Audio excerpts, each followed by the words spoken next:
در میدان شهیدان که تأسیسگر این میدان حزب نهضت اسلامی مقصد اساسی آنها به سر قدرت به سر حاکمیت آمدن بود و ما یک تحلیل هم داشتیم که در میدان بیشتر جوانان و افرادی رو جمع آورده بودند که آنها یکم دانش خیلی ضعیف دینی داشتند، دانش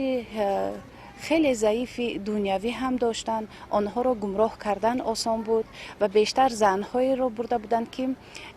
زنها به طور تحمیلی اشتراک داشتند،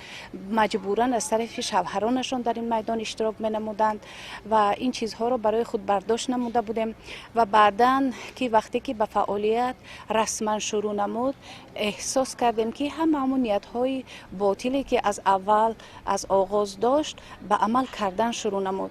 بیشتر دهات دوردست را فرا می گرفت، آن دهات هایی که از جهت منطقه گیوگرافیشون زیچی اهالیشون زیاد بود، مشکلی هاشون زیاد بود و مردم را با هر گونه سخن، با هر گونه باورها حزب نهضت اسلام آنها را به دام خود میکشید. مثلا من خیلی خوب میدونم خودم زادگاه من دهات چارکوه است، بیشتر زنها را جلب نمودند و اون زنهایی بودند که دانش ضعیف دینی داشتند و در مکتب های میانه حتی دانش قضایی هم نداشتند و اگر به اعضایان این سابق این حزب نگاه کنیم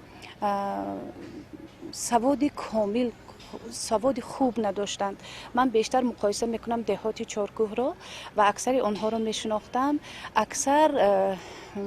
سابق محبوسان بودند که با یگان جرم در دوران شوروی در حبسخانه ها نشسته با سابقه جنایتکاری مشهور بودند. حزب نهضت اسلام چنین